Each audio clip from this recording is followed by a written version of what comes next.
All right. Hello, everybody. I'm going to talk a little bit about performance measurements in HPC, on the techniques, side effects, and use of those techniques.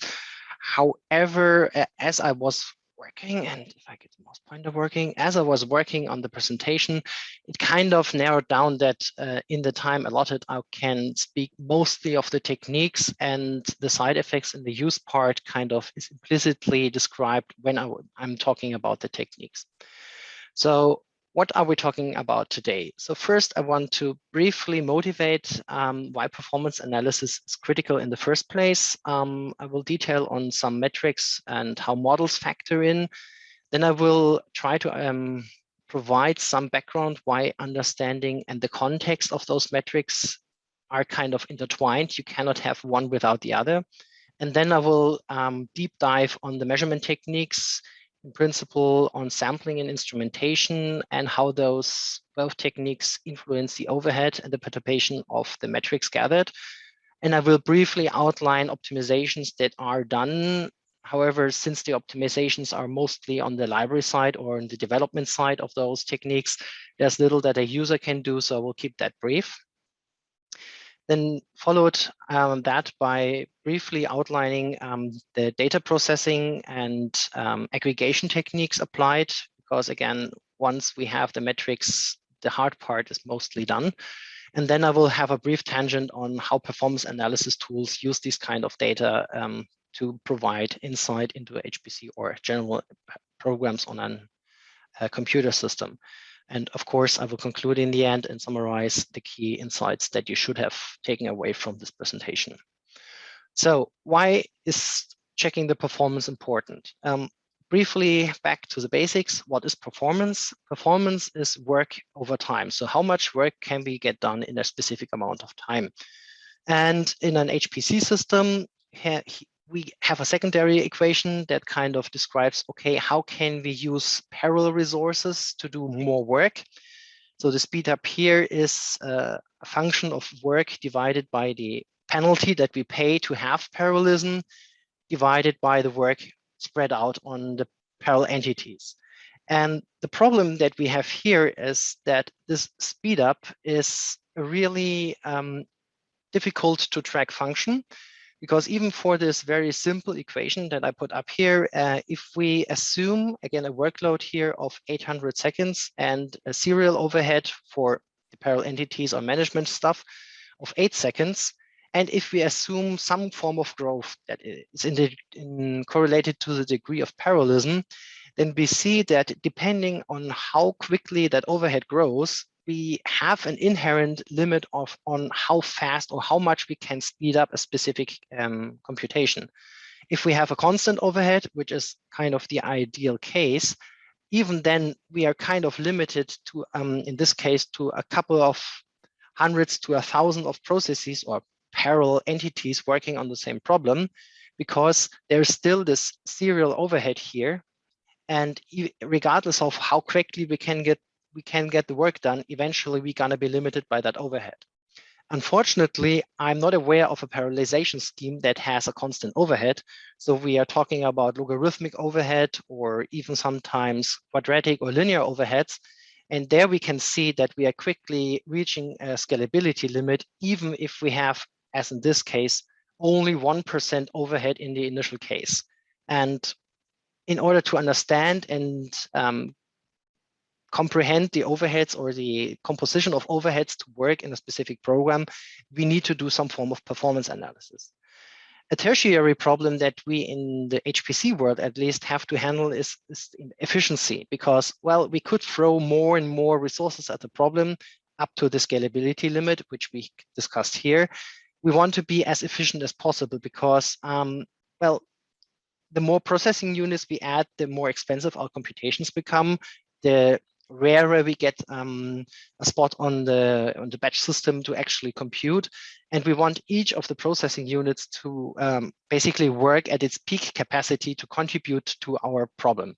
So in order to have a high performance, we need to have a good speed up curve in order to utilize additional resources, but we also need to make efficient use of all of the resources. That means of the serial resources, of the parallel resources, and whatnot. And of course, those equations are overly simplified. These are, if you really want to model a problem, really complex and have many, many, many more terms than I have put on this slide here. Why is that important? And here I have taken a report from one of the users at one of our clusters. And what we can see here in the top is the amount of resources that user used in the time span over a year. And at the bottom, we try to lock down the efficiency of that user's jobs on the cluster. And as we can see, he is experimenting, or that person or that group is experimenting at one point in the past, and he achieves sometimes a really good efficiency on the cluster, which makes kind of good use of the resources. And then eventually that person or this group narrows down on their computation, and then they're really in a low efficient scheme. And if they were applying performance analysis, they should spot that they are leaving a lot of resources on the table and not utilizing them to get their science done. Of course, that is our job as performance consultants to go in and help them at this point, but at least this is the point where performance analysis is really the important part. And if you're not aware that you're wasting those or leaving those resources unused, then that's unused potential for your computations. So why is the performance analysis itself challenging? The problem here is that the parallel performance is a compound result of a lot of different factors. And of course, the dominant factor controllable by the user is the program logic and the algorithms used in the program itself and the data set. However, the system and the machine properties also factor in. And of course, the compilers and libraries used are important. The second problem is that all of these effects are layered upon each other. So as a program writer or user of an HPC system, typically we start out with a source code or sometimes with a binary code, but most of the time we are working on source code. And then we compile this source code. And during compilation, the compiler does a lot of stuff to this code. It applies various optimizations. Here are a few examples. So for example, polyhedral optimizations. That means that they are trying to rearrange loops in such a way that they are more cache efficient or more bandwidth efficient. It depends on what the goal is. We apply inlining and outlining, vectorization. Sometimes we also apply common sub-expression elimination. So there's a lot of optimizations happening. Then we end up with a binary. This binary now more or less resembles our source code. And if we were to look in the binary, in a highly optimized binary, we frequently would observe aspects of the code that we're kind of, what is that? Where does this come from? I haven't written that in the high level or high programming language. However, this is not the end, because then we apply the system. We execute the binary in a system, and that system comes with its own libraries. That system comes with OS jitter. We apply variant data sets. And of course, modern CPUs are also kind of smart. They apply out of order execution and other in-CPU optimizations to your code in order to achieve the best performance possible. So if you want to understand what is happening, we kind of have to map back from all of these different aspects back to the source code where we as programmers can actually have an influence on the system. And of course, here the reality meets the ideals. Unfortunately, we really would like to have fully loaded memories in order to make best use of the memory in the system. We want to have saturated networking connections because we want to utilize all of the bandwidth that we have available. We want to have a 100% burning CPU that really uses all of its capabilities. However, that is really not possible because on the one hand, no code is just a single kernel. A single kernel, it's kind of plausible that we can optimize a single kernel to run as efficient as possible. However, most programs that we see today in clusters are an amalgam of many different solvers, of many different libraries and aspects.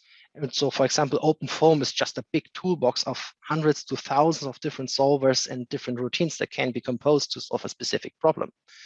And additionally, we also have an additional cost to pay because ideally we would like to have an infinitely fast CPU with unlimited memory. However, that's not possible. So we are paying a price, the price of parallelization of the parallelization overhead to circumvent that very specific problem. So we are generating an overhead well knowing that we need to kind of compensate this overhead by having additional parallelism to circumvent these specific hardware problems.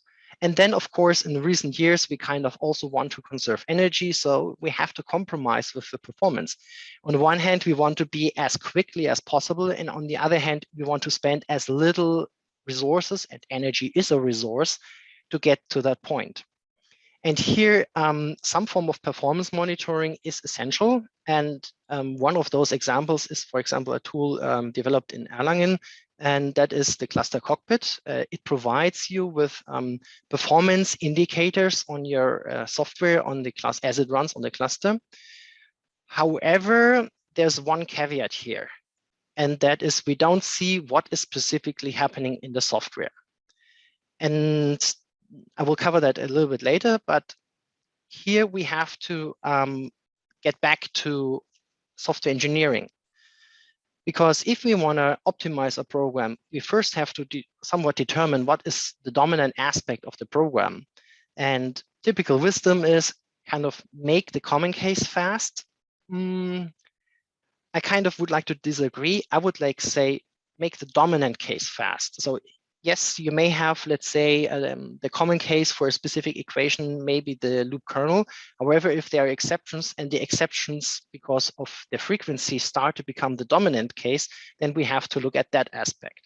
And of course, thinking that a specific aspect of the program is a dominant case is sometimes tricky because we need to verify that this is actually the case. And here I want to bring one case from the past that I worked on to attention. That was carbon nanotube simulation code. And as the developers of this code were kind of focusing on the kernel that actually was solving the potentials and the physical properties of the carbon nanotubes, they optimized that specific part. However, that one part was not the only hotspot. What they kind of neglected to observe is that establishing the carbon nanotube, finding all of the symmetries, finding out how the regularities within this tube could be used for optimizations that they applied later, was a really expensive part. And that was almost a secondary, almost the second half of the runtime was spent in that part. But because they didn't do a performance analysis and didn't look into what their code was actually doing on the HPC system, they failed to observe that, and only rather late in the development, they noticed that when we did a performance analysis. Another case was a group that did a physics code, and they had per iteration an output to the file system, and they were rather smart. They wrote a routine that first put huge chunks, so-called system libraries that made huge writes to the disk, which is very efficient. However, then they had, let's say, a small remainder in memory that didn't fit into the large chunking, and they wrote that out byte by byte via system calls. And that was rather slow. However, since they thought, oh, right, we do just a little bit of an exception handling at this point, is not really that critical. So we can do that in a rather non-efficient way. And again, doing a performance analysis on this kind of aspect kind of showed, all right, this is a rather huge slowdown for the physics code. So we have to work on that. This brings us to models and metrics. And all of our work here kind of relies on that we have some form of model or some form of metric to indicate whether a specific resource is saturated or not. A very simplistic model is that the runtime itself is basically controlled by the number of instructions that we want to execute, divided by the instructions per second of the CPU, plus the memory per instructions that we want to consume divided by the memory rate of the memory system. And of course, we can add additional terms like what memory we want to communicate to neighboring nodes. So we have additional terms here, and that kind of can be expanded continuously. And there are metrics in the system that capture and avert these kind of aspects of this expression. So we have hardware performance counters in the CPU that indicate what the CPU is doing. We have performance counters from the memory system. We have performance counter for the communication system. So we can measure all of these aspects. And of course, we have to think about how these counters aggregate or correlate. So each of those aspects shown above can be split into more aspects. So we can, in the CPU, break the CPU time up in how many branch instructions do we have? How many integer computations do we have? How many floating point computations do we have? So we can break that up and break that up and break that up until we get to the point where we actually can start to have an understanding. However, the problem here is that even if we would like to have a very simplistic world, everything is really, really complex. And again, here measurements help us to see where the complexity actually hits us. Two examples are the memory system here, and I try to have a rather abstract representation here, but what I'm trying to show is that depending whether or not our data set fits into the level 1 cache, the level 2 cache, the level 3 cache, or if the table looker-side buffer becomes a problem, we can have different bandwidths available in the CPU. The same thing goes for the CPU design. And again, here I've taken a screenshot of the microarchitecture wiki. And here again, you see that a CPU is not really just one do-it-all entity. It has sub-entities. So we have here different ports, and each port can process different instructions. So if you think about, okay, I'm trying to saturate the CPU with, let's say, AVX instructions, we may have to contemplate that there is only one port being able to compute that, or a limited number of ports. And then on the other hand, we want to compute additionally some integers numbers. So it becomes really, really complex. And to battle that complexity, we can really rely on the metrics that the system gives us. And there are a couple of easy metrics that we can basically use all of the time. And I've tried to put up the most important ones here. So cache misses and hits kind of resembles how well the memory system works. So that is something that we need to keep track on. The number of floating point operations, obviously, for scientific codes is of importance. Branch misses is, again, a metric of the CPU indicating to you, hey, I'm trying to predict what you're doing, but you're doing something that I cannot really predict. So I have to slow down because I have to wait for the evaluation of branches to actually happen before I can say, okay, do we take the true branch or the false branch? And of course, with memory and networking, we're trying to handle bandwidth and latency. Measuring all of that kind of helps us to identify whether or not we have a performance problem. And we have to have an idea how fast we should go. And in comparison to seeing how fast we're actually going, this kind of indicates whether or not we have to work on something in the code or not. Here, models are important, and I've picked up a very easy model to follow. The roofline model is kind of, I would say, the state of the art. If you're working on a very abstract level, of course, you can have finer grained models. But what this roofline model tells you is basically, are you bound by the computation of your code, or are you bound by the memory bandwidth of your code? And the critical aspect here is the arithmetic intensity, kind of work per byte. And looking at this ridge here, this is kind of the breaking point where we switch from a memory bound region to a compute bound region, and ideally if we want to be right here on that spot. So when trying to optimize, again, all of this we have to keep in mind. We have to analyze, is our code or phases of our code, and that is the important part here, phases of the code, compute bound or bandwidth bound. And then we can do optimizations in the code. We can restructure the code. We can do memorization. We can do recomputation to shift the workload from the bandwidth bound region towards the compute bound region, or from the compute bound to the bandwidth bound region. And this, however, only applies more or less to a steady state. When we shift computations in the code, so moving from one phase to another phase, we kind of reset this, because different phases may have different arithmetic intensities, so we have to keep a track on that.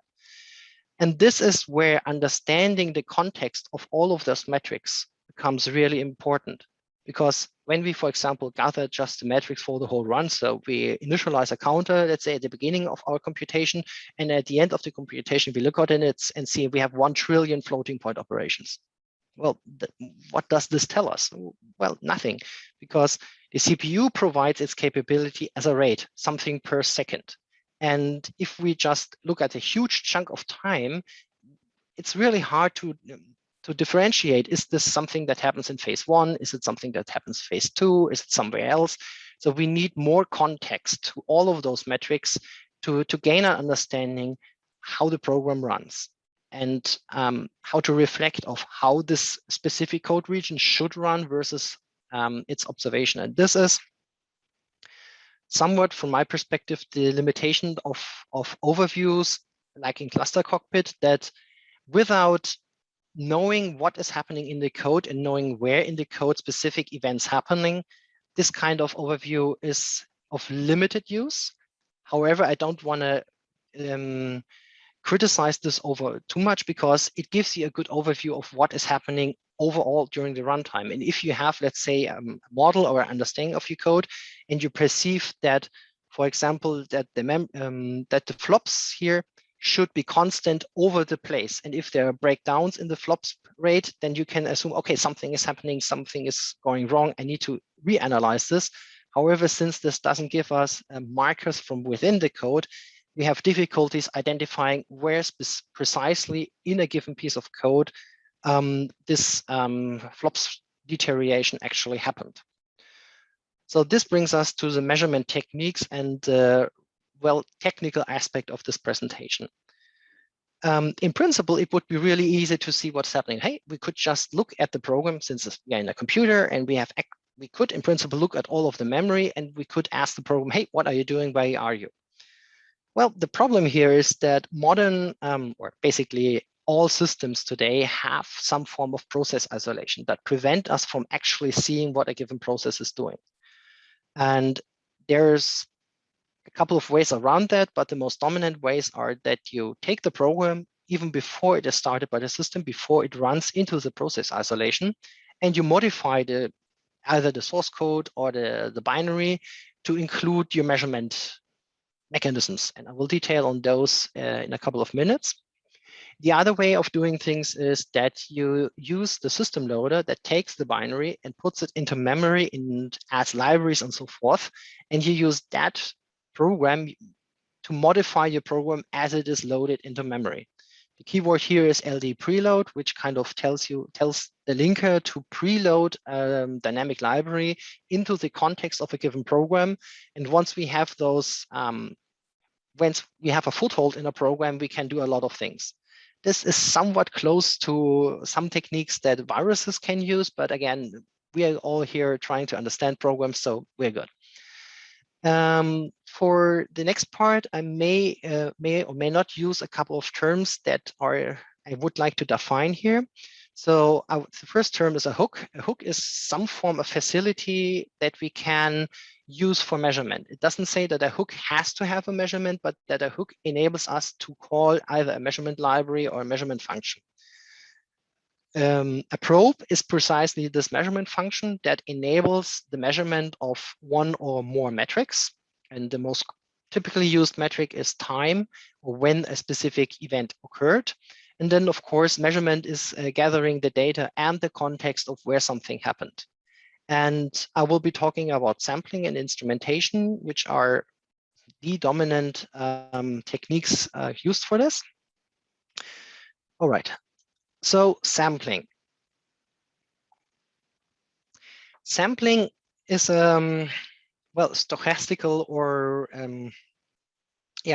stochastical technique. And basically how it works is that we are taking measurements at regular or irregular intervals once we have gained access to the process. And the basic approach here is that, well, we first gain access to the target program. This can be done by either manipulating the binary or by using the LD preload mechanism. But once we are in the program, we initialize before the program actually starts, and we program a timer or a hardware counter-based event generator. This gives us now either an event after so and so many, for example, instructions, or an event after so and so many seconds or milliseconds. And then once we are in an event, we try to identify the current location. We create a measurement of whatever we want to measure at this point. We process and store that data. So we have to keep it somewhere. And then we reset the event generator in order to get the next event done. So what does this enable us to do? Here I have a very small demonstrator program. It's really just a plain simple recursion. We have a for loop, and this for loop here goes from 1 to 3, and it calls the recursion with the argument 1, 2, and 3. So this will generate over the runtime the following stack. We have the main function in yellow. We have the first recursion level, or recursion level 1 in green. We have the recursion level 2 in blue, and the recursion level 3 in red. Now, applying a very simplistic sampling here, we observe this program as it runs. And the call stack view at the top, that is kind of God mode on the machine. We know everything without any influence or perturbation. But let's see how the measurement technique itself can handle all of this. So at T1, we start the measurement and we know that we are at the beginning of the main. So we put that down. The second event fires just before we enter the recursion. So we state this was the region main. And now that we have the first event again, we are somewhere. We hit the function recursion, but since we are just sampling, we're just locating where are we currently, let's say by following the instruction pointer, noting down the instruction pointer is at the following position. We can now look up the instruction pointer within the binary and we can identify, hey, this is the recursion function. All right, we know that. However, as we continue with these regular intervals, we can see, well, first of all, we do not really establish a lot of context. We just know main and we are somewhere in a function, but we do not resolve anything beyond what is the top of the stack. And of course, we also do not see small returns to the main function, like between the first recursion and the second one. So we cannot observe the loop, for example. And if we follow this through, we also notice that because our last timer event happened before the program ended, we are actually kind of missing out some form of tail at the end of the program. And of course, some guidelines from the sampling theorem. So if we want to observe something like a very small detail, like a 1 microsecond event, we have to take a sampling rate that is smaller than a microsecond, so like a half a microsecond. So that would be kilo mega, so sampling in the megahertz range.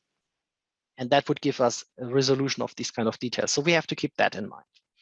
So what can we do to improve the context of our measurement?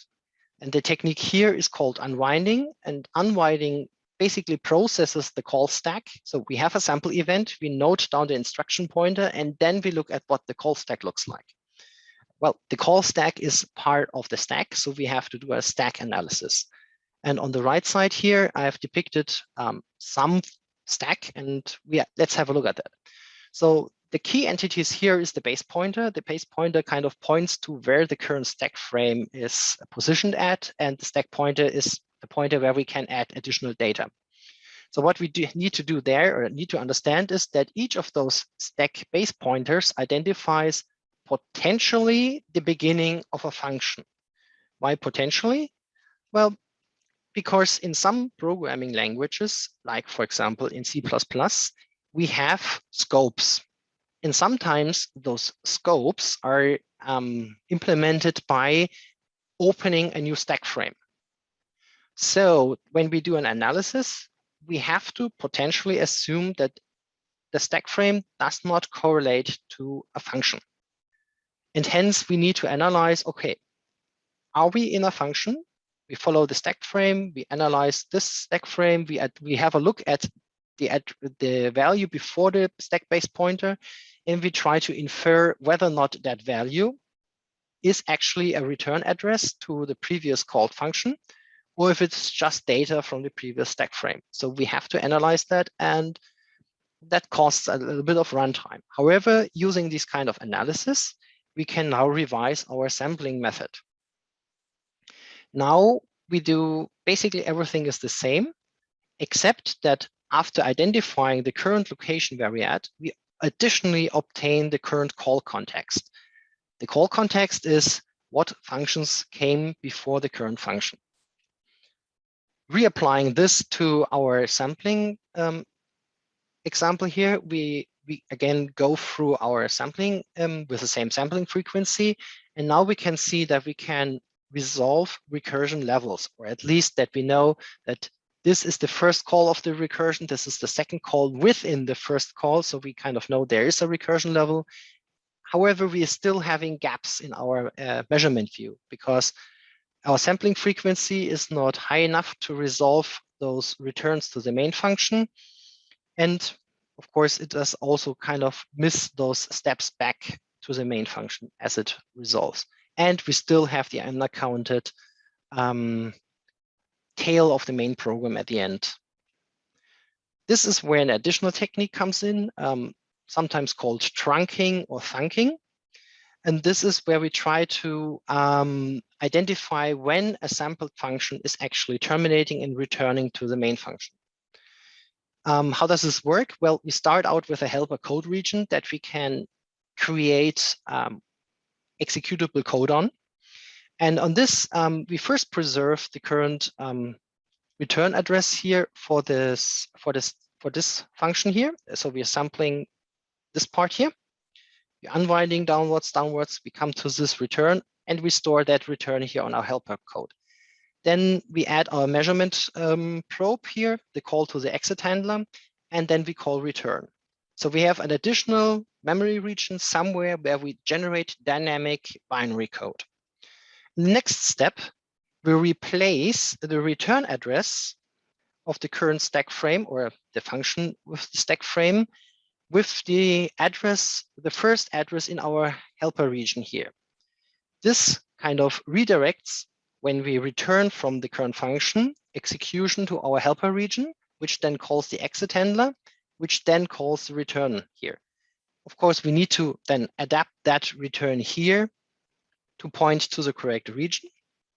And we do the same thing for the previous function. So we back up the return address that is on the stack, call our exit handler, and then we call a return call. And then in the end, when we are running through the program, the function handler kind of processes through here. It has to restore the return address that we want to restore. It executes that. So it puts the correct return address on the stack. We can now process the exit of the function. We can do, let's say, measurement at the end of the function. We can note that this function has terminated. And since we restored the return address here, we now can call a regular return to return us to the previous function. And again, we do the same thing. This function terminates. The stack frame is deconstructed. We have the current return address. The function calls wants to jump back to the preceding function. However, we manipulated that to directly lead to our measurement facility. We go here, we modify and place the new return address on the stack. We call our exit handler, and then we return back to the program. And with that, we modify our sampling method to work as follows. So everything is the same. However, we do the following after we obtain the current call context. So we check whether or not there's we unwound it already. We check for the preceding function. If we already manipulated the trunk, we do not need to do anything. However, if we have not manipulated the return address, we need to establish our interception of the return call, and we have to obtain the call context. So how does this work now with our example? Again, everything else is the same. We just add the trunking or thunking scheme. Now we have our initial measurement. We come to the first function. However, as we are leaving this first function, we can track that. Here again, we intercept the return here. And there's a bug here. Should be a yellow visible. So sorry for that. And then we enter the return here.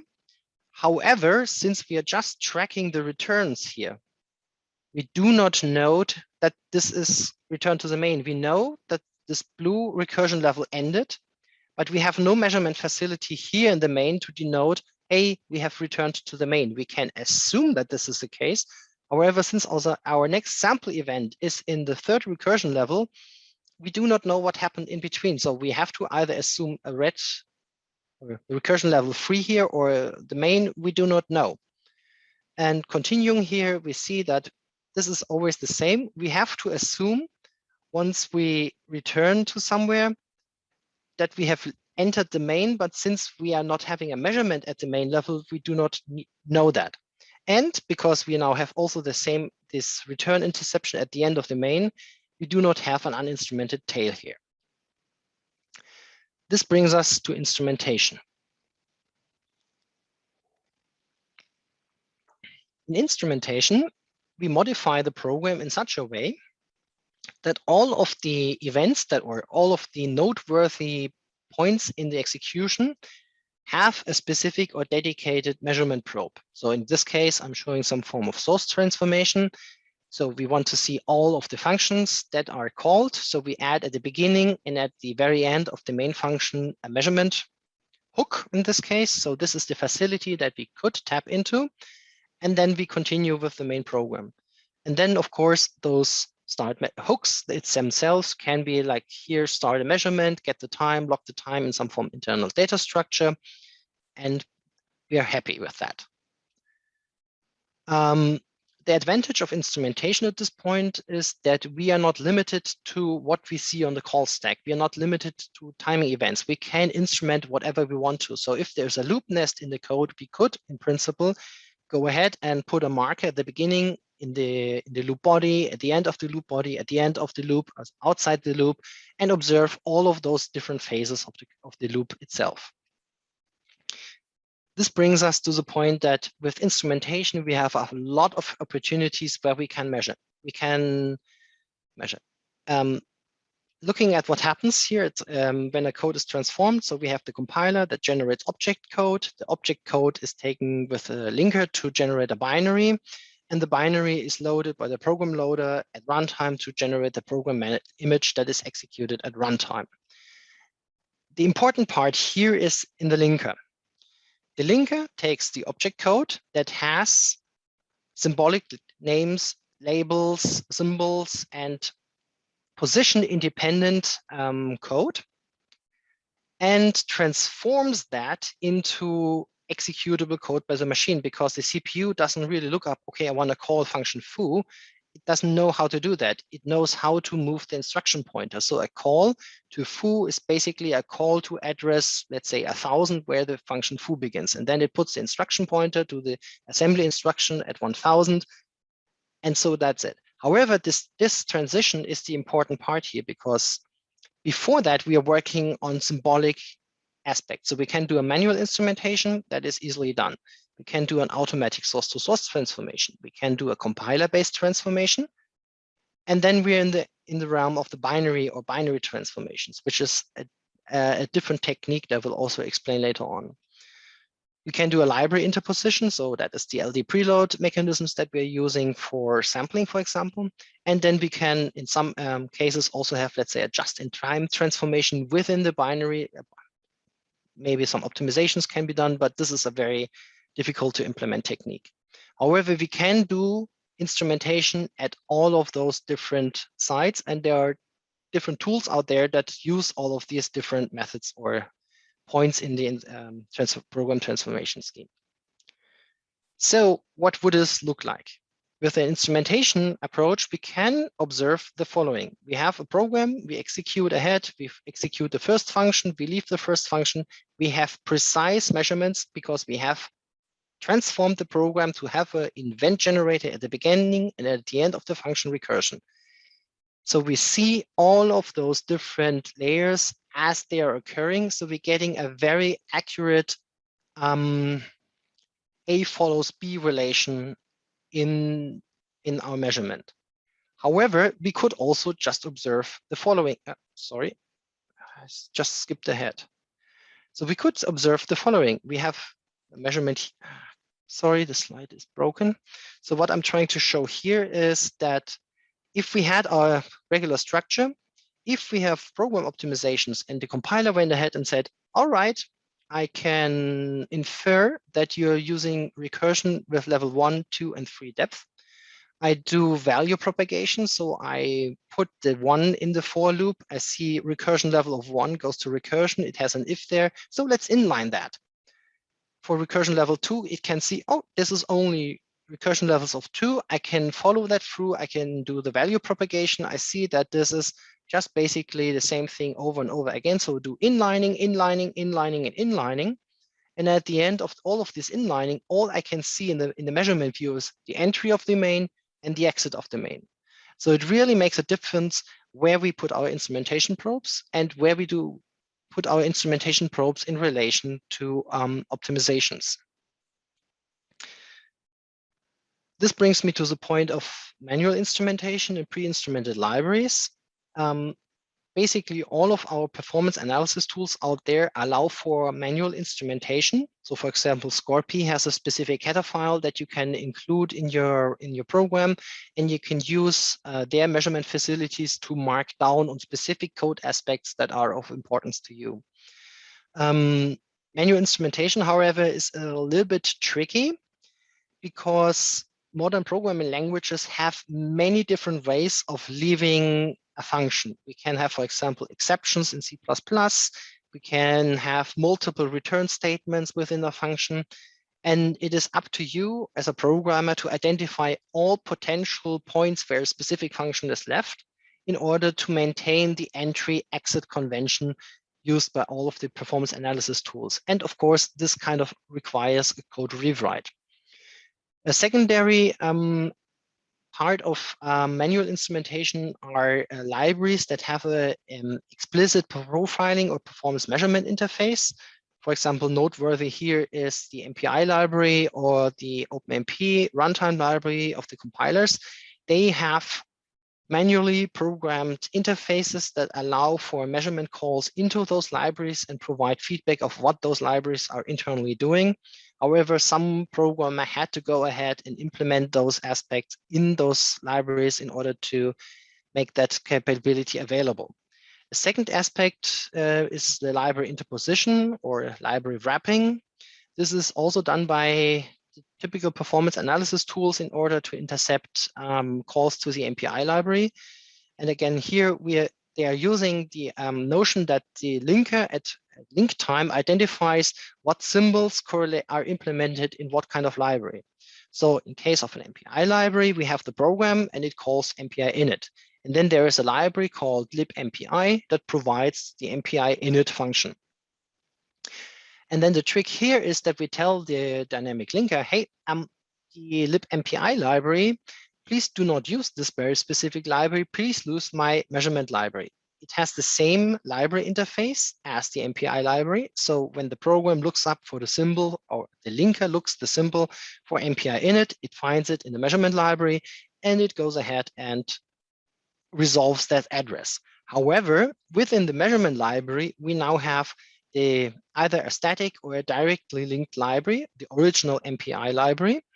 And we can say, okay, we forward all of the arguments that the MPI init was passed to this library. However, we are wrapping that specific call. So we're getting the performance measurement from the program without having to recompile, without having to modify the source code. This is just done using the dynamic linker. This is one of the prominent techniques used in today's measurement tools. The second technique used in modern measurement tools is the compiler instrumentation. And basically all compilers nowadays have the functionality to add hooks at predefined positions within each function. And here I have the example from the GNU compiler. The GNU compiler, when asked by a compiler flag, will instrument all of the entry and exit points of a specific function by calling the sigprofile function enter function for all entry points and the sigprofile function exit function for all exit points.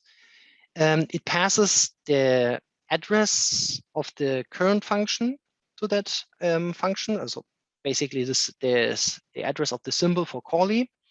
And it passes the call site that this function was called to this profiling function. Then it continues computing and so forth.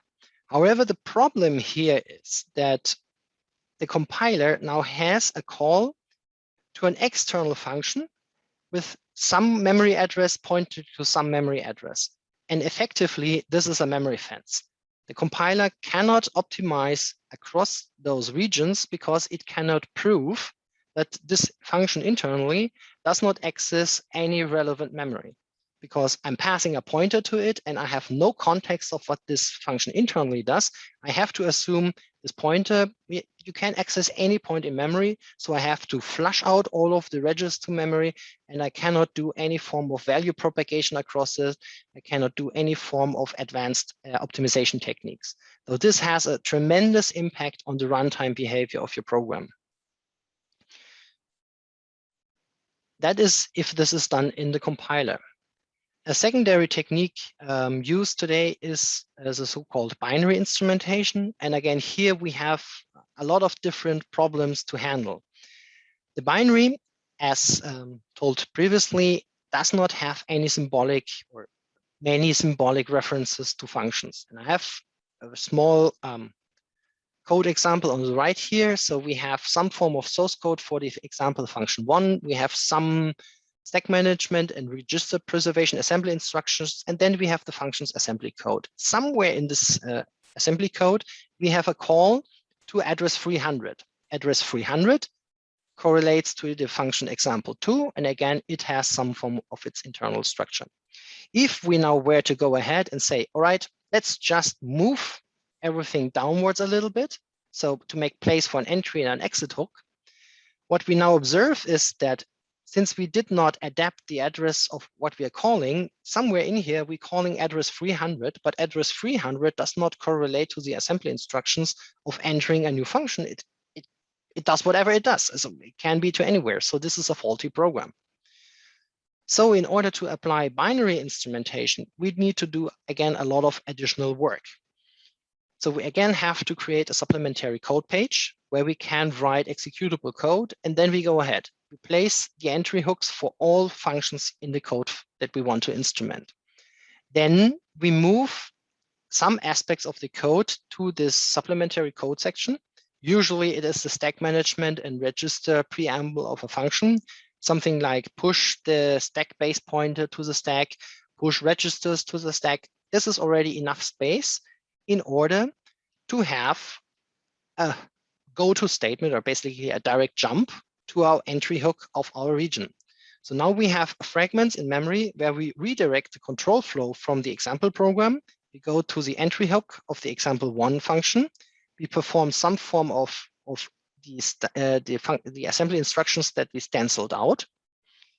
And then we have to go back some form. Again, we can use a direct jump to the specific address that we want to continue on. And we do that for both the example 1 and the example 2 function. The same thing we do for the exit. Again, we create an exit hook. So we can call our measurement library, and then we call the return function. And all that we need to do now is to go over the assembly instructions of the instrumenting of the region we want to instrument and replace all of the returns again to go to directly to the exit hook. And that way, if we execute now this statement or this aspect of the code, we come to the example 1 function. We have the go-to trampoline here that goes to the entry hook. We perform the register and stack management aspects that we removed from this code region here. We go back to the regular implementation. But since we did not move any code here, the calls here still work. Again, this leaves out those border cases where, for example, we do not have the stack or register preservation management at the beginning function, or if the function is so short that we do not have enough space to actually have the control flow redirection. So we have to do some additional handling here, but this is the general aspect. Okay, now that we know all of this, we go back to what do we pay for all of this context? In terms of sampling, the equation is rather simple. So for all of these little locations where we do a measurement, we have the cost of unwinding at that specific location times the number of locations that we process.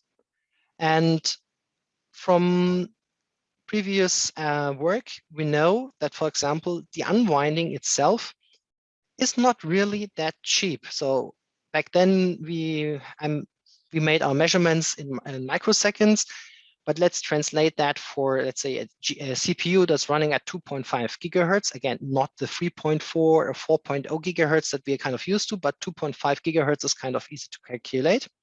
And we see that we're spending about 2,500 cycles to 7,000 cycles. So one unwinding step is around 1,000 to 2,000 cycles. We spend a lot of cycles unwinding for each level. So the deeper we are in a call chain, the more expensive our unwinding gets. So unwinding itself is not for free. However, the saving grace here is that typically all the sampling-based measurement tools use a rather low sampling rate in the order of magnitude, so between 200 and 1,000 hertz, 1,000 samples per second. And if we use that on a rather small, large program, in this case, even if it's long running, with these small values, well, we get only a 15 seconds overhead for a program that runs 100,000 seconds. However, with all of those constraints of that, if we need a high sample rate to see small functions, we need to have a high sample rate to see finer level details or when functions are left or entered and so forth. So we have reduced observation because of this. The overhead of instrumentation, on the other hand, is not that easily computed because, well, the cost of a single probe can be easily measured. We can write a program that calls a probe 1,000,000 times, and we take the same program that doesn't call the probe, and we can infer from that how expensive a specific code is. And again, here we have the different technologies. So the baseline is the code without the probe. With PIN, it's a tool by Intel. We have about 58 instructions overhead for redirecting or for adding an instrumentation there. If we call from that a library, we have additionally like 80 seconds or 80 nanoseconds overhead. If we do a compiler instrumentation, well, we pay only 7 instructions overhead. If we redirect from the compiler to a library, so we add not a direct measurement system in there, but we add a call to a library, we add 10 additional instructions to get there.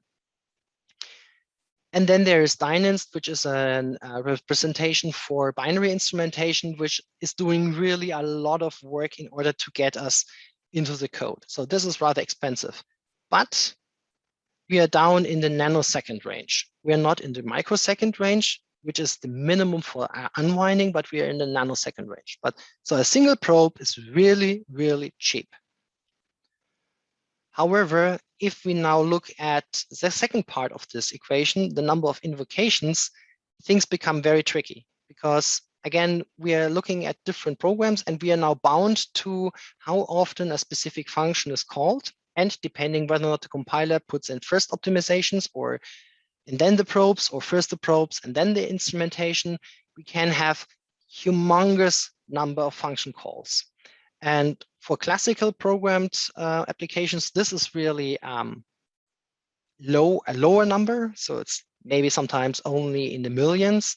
However, we see in more modern style programs like the Coral benchmark Lulish or the Mini FE benchmark Lulish or the code used in Aachen, the DROPS code, we see millions and close to trillions of, billions is the correct phrase, sorry, billions of invocations. And if we now multiply that with the cost of a probe, then we end up with significant amounts of overhead. It's just because we're asking the compiler, hey, please let us observe all of the functions. So what can we do here? Well, let's have a look at the Coral Lulish code. And here, what we did is we measured the number of statements per function. So we have lots of functions that have 0, 1, 2, 3 statements. So we have thousands of those functions. And of course, those are not the functions directly in the source code, but also the functions that the compiler creates and instantiates for you. So for example, if you use a standard template library and you use the standard template vector, well, we have a lot of functions in there, so the compiler generates those. However, if we look at how much runtime overhead is generated by those smaller functions, we come to the conclusion that 50% of the overhead is just generated by the 1 or 2 liner functions. And if we go to the 10 liner functions, so functions that have 10 or less statements, we are kind of having 92% of the overhead. So thinking about that, so if we kind of were able to omit those smaller functions, we would kind of reduce our overhead considerably. Okay, second aspect, and this applies for both sampling and instrumentation. Once we have the hook available and we redirect the hook to a measurement library, and again, I'm using somewhat older numbers for score P here, but it's still in the same ballpark today. We see that once we have the hook available and we pass that hook and forward that to a probe, we pay additionally for some overhead. And here again, we have a term, a filtered probe.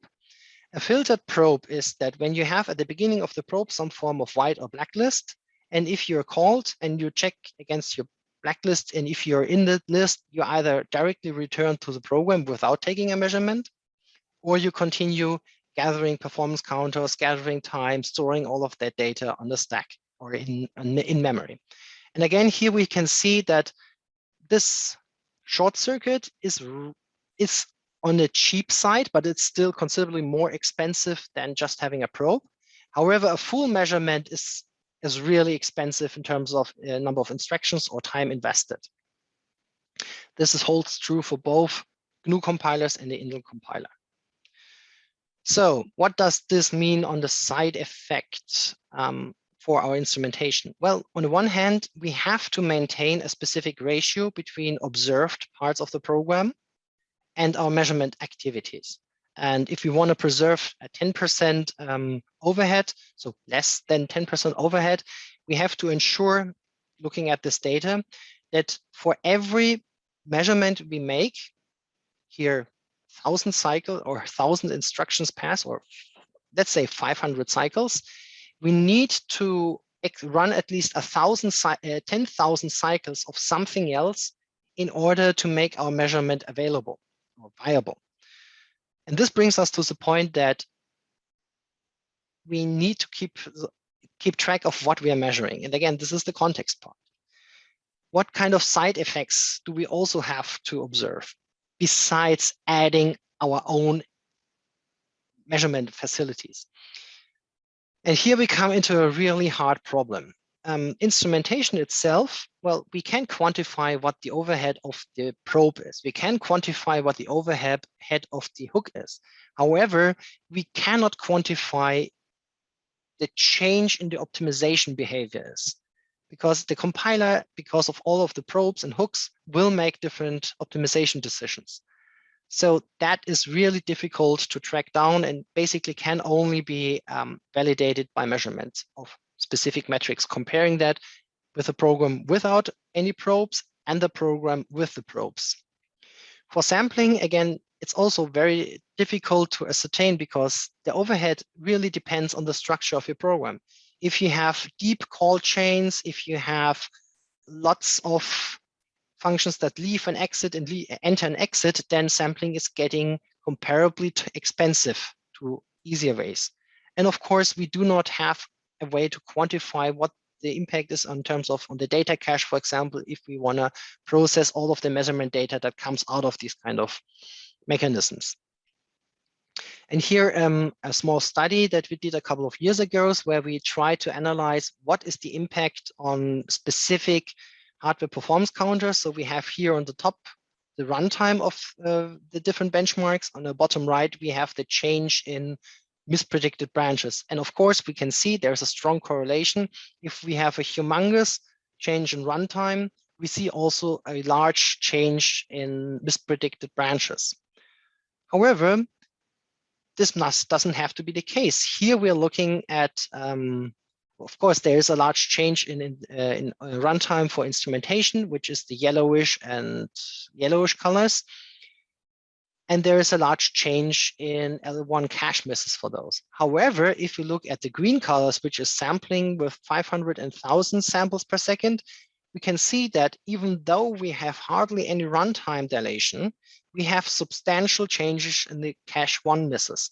So it really depends on your measurement technique and your measurement system, how that affects you. So you always have to do some form of a comparative measurement or baseline measurement to compare whether your instrumented or sampled variant of your code has viable data in it, or if it is just too much perturbed by the measurement system itself.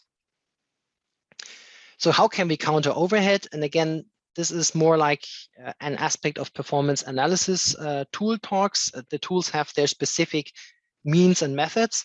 But basically, for instrumentation, all we can do is we can tailor the measurement system to the problem. So we can tell the compiler, hey, please do not compile functions that are too small. We can tell the compiler, please do not instrument functions from the standard template libraries, and so forth. A technique that they're, for example, implemented in SCORP is that they're using some form of sorry, I'm stuck. They're using some form of method where I'd say, all right, all of the functions that are inlined, we do not want to instrument. Depending on what you want to achieve in your measurement, this is, however, not what you want to do. It is good in terms of it reduces the overhead, it reduces the performance impact, it reduces the impact on the optimization decisions. However, it may not be what you want to measure.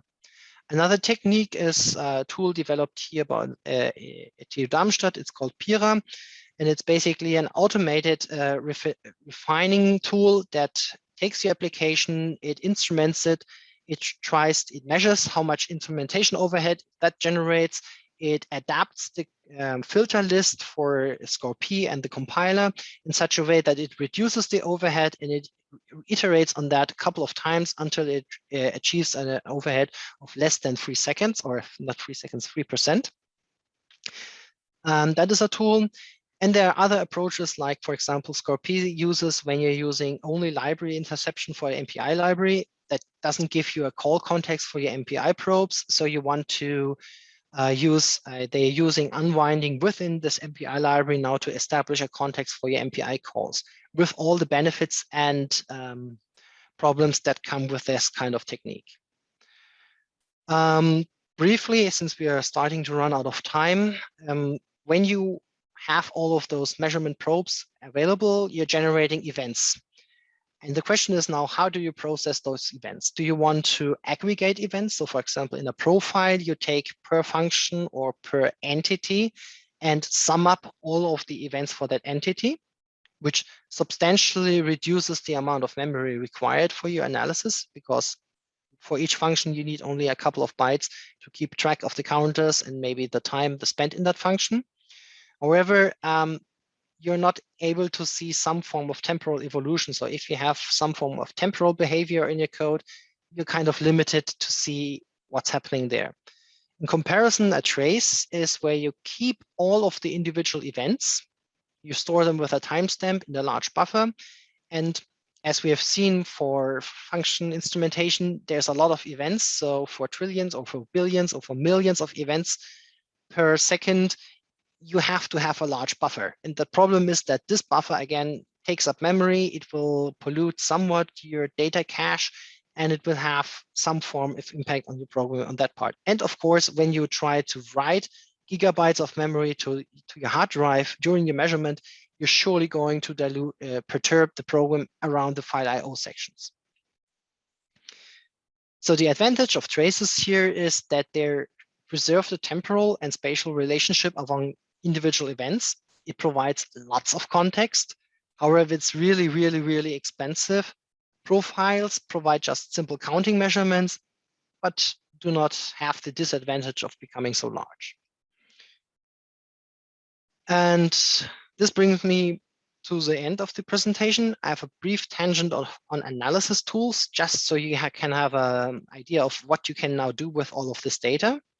The first tool I want to highlight here is the Cube tool. It's part of the SCORP environment, and well, it presents you a profile of your program. So again, here we have a profile of OpenFOAM.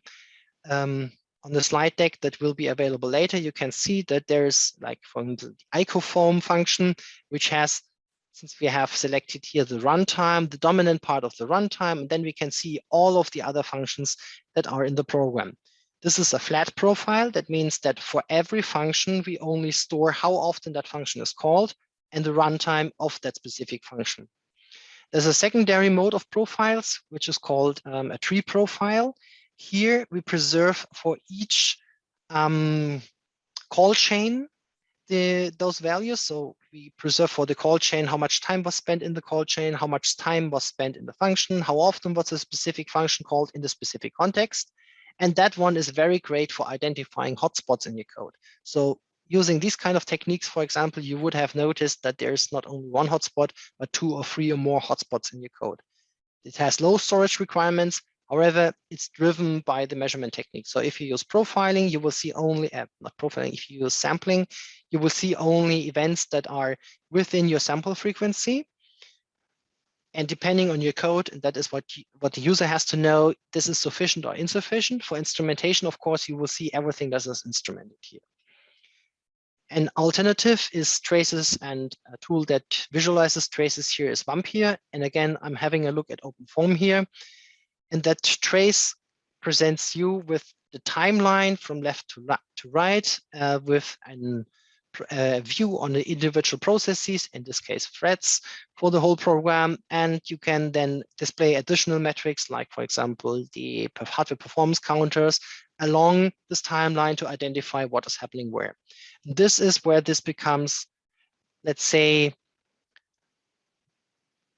preferable for performance analysis, like in contrast to a cluster cockpit, because I can drill down in this kind of tool to identify which functions, which precise aspects of the program actually generate what kind of rate of events.